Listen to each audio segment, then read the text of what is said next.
Hello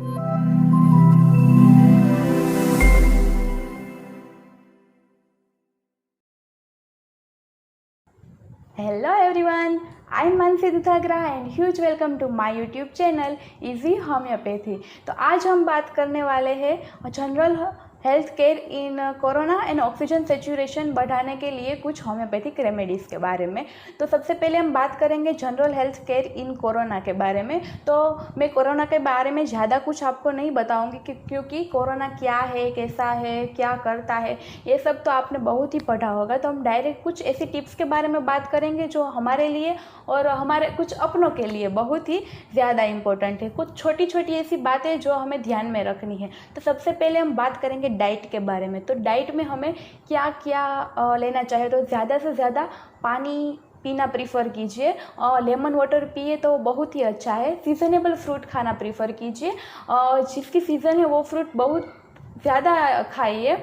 और ginger और garlic का अपना रोज़ बरस के खाने में बन सके उतना ज़्यादा यूज़ कीजिए। और बाहर का खाना अवॉइड कीजिए और घर पे बना खाना ही खाइए। घर पे बने खाने में भी ऑयली फूड और ऑल पर्पस फ्लोर मैदे के लोट की बनी हुई चीज़ें खाना कम कीजिए। उसके बाद हमारे दूसरी बात कि हमारी रोज़ बरोज़ की लाइफ में 30 मिनट ऐसी रखिए कि जिसमें हम एक्सरसाइज, योगा या वॉकिंग ऐसा कुछ करें।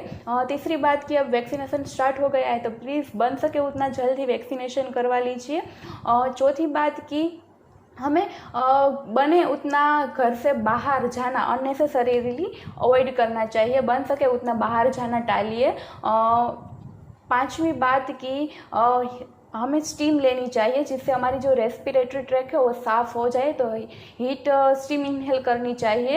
ये थी हमने हमारे लिए कुछ क्या क्या करना है। अब हम ऐसी बात 3 टिप्स की बात करेंगे जो हमें दूसरों के लिए क्या करना है। ये कोरोना ऐसी सिचुएशन है कि हम हमारे अपनों की कुछ दूसरी तरह से तो हेल्प नहीं कर सकते, उनके पास जाकर उसकी हेल्प नहीं कर सकते, लेकिन हाँ हम कुछ ऐसा कर सकते हैं जो मैं बताने वाली हूँ, उससे हम उनकी हेल्प कर सकते हैं। तो पहली ऐसी बात कि अभी क्या किसी का डेथ हुआ हो या कुछ बुरी खबर है कि कोरोना बहुत फैला हुआ है, पहले हमारा शहर इतना हंसता खेलता था और अब सुनसान हो गया है, इस प्रकार की कोई भी हमें स्टेटस या स्टोरीज़ नहीं लगानी है। क्योंकि हमारा ये स्टेटस और स्टोरीज़ हमारे जो अपने जो हॉस्पिटल में एडमिट है कोरोना की वजह से या होम आइसोलेशन में है, वो लोग भी ये स्टोरीज़ और स्टेटस देखेंगे, उसकी वजह से वो स्केरी हो जाएंगे, डिस्करेज हो गए। तो प्लीज़ बन सके तो ऐसी स्टोरीज़ और स्टेटस ना डालिए।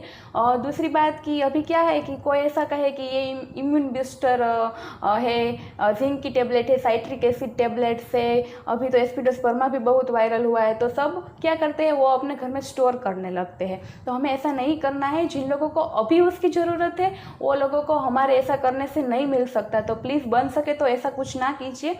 उसके बाद तीसरी बात कि अभी कोई भी संस्था या किसी ने भी फ्री कैंप लगाया हो कि कोरोना टेस्ट कर देते हैं तो सब लोग कराने चल पड़ते हैं। लेकिन जो लोग नॉर्मल हेल्दी पर्सन है, जिन लोगों को कोई भी ज़रूरत नहीं है अभी कोरोना का टेस्ट करवाने की, वो लोग ना करवाइए। क्योंकि उसकी वजह से क्या होगा, जिन लोगों को कोरोना टेस्ट पॉजिटिव आया है और उसकी ट्रीटमेंट स्टार्ट करनी है वो आपकी वजह से थोड़ा लेट जाएगा।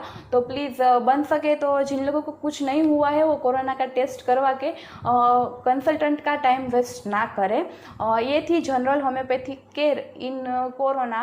अब हम बात करेंगे ऑक्सीजन सेचुरेशन बढ़ाने वाली कुछ होम्योपैथिक मेडिसिन के बारे में।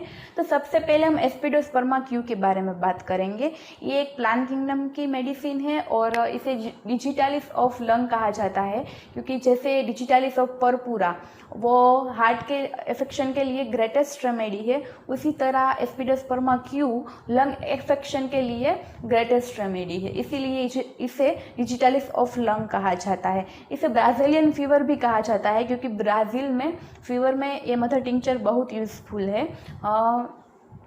एस्पिडोस्पर्मा क्यू कब, कहाँ, कैसे यूज़ करना है उसके बारे में हम देखेंगे। एस्पिडोस्पर्मा क्यू जब ऑक्सीजन सेचुरेशन 95 से कम हो जाए उसके बाद इसका कंसल्टेंट की हेल्प की बाद हम इसका यूज़ कर सकते हैं। जब ऑक्सीजन सेचुरेशन कम हो जाए तब रेस्पिरेटरी सेंटर्स पर ये मेडिसिन अटैक करती है और हमारा ऑक्सीजन जो सेचुरेशन है वो फटाक से बढ़ा देती है, जिसे सांस लेने में तकलीफ हो, अस्थमा जैसी बीमारियां हो और पल्मोनरी स्टेनोसिस, ओकल्सन, थ्रोम्बोसिस ऐसा हो जिससे पल्मोनरी वेसल्स है वो नैरो हो जाए या उसमें ब्लड क्लॉट हो जाए, तब ये रेमेडी बहुत ज़्यादा यूज़फुल है। इसके अलावा कार्बोवेज भी एक ऐसी मेडिसिन है जो ऑक्सीजन सेचुरेशन बढ़ाने के लिए बहुत यूज़फुल है और अभी के समय में उसका भी बहुत ज़्यादा यूज़ हो रहा है। जो लोग को O2 लेवल कम हो गया हो और बॉडी में एक हो रहा हो और फीवर, कोलैप्स जैसे सिम्टम्स दिखने को आए, वो लोग ये मेडिसिन का यूज़ कर सकते हैं। उसके बाद इरिथ्रोजाइलन कोका, जो हाई एल्टीट्यूड पे जो लोग जाते हैं, जहाँ ऊंचाइयों पर जाने के बाद ऑक्सीजन का सेचुरेशन कम हो जाए, तब सांस लेने में दिक्कत हो, तब वो लोग ये मेडिसिन लेते हैं, तो वो लोग अपने साथ मेडिसिन रखते ही रखते हैं। तो ये कुछ मेडिसिन थी जो आपके नॉलेज के लिए कि ऑक्सीजन सेचुरेशन कम हो तब हम इसका यूज़ कर सके, इसलिए मैंने आपको बताई। लेकिन होम्योपैथी एक ऐसा क्षेत्र है जहाँ हम जो मेडिसिन देते हैं वो ना कि हम बीमारी पर देते हैं, लेकिन हम सिम्टम्स के बेस पर देते हैं। तो आज मैंने जो आपको बताया वो आपके नॉलेज के लिए था, लेकिन आपको कुछ भी सर्दी खांसी या कुछ भी सांस लेने में तकलीफ या कुछ भी हो तो आप पहले अपने कंसल्टेंट की हेल्प ले और उसके बाद उनकी सलाह के बाद ही आप ये मेडिसिन लेना प्रीफर करना। तो अंत में मैं बस इतना ही कहूँगी कि इतना कर लिया इंतज़ार तो थोड़ा और सही, मिलकर करेंगे संहार तो एक दिन जीतेंगे सही।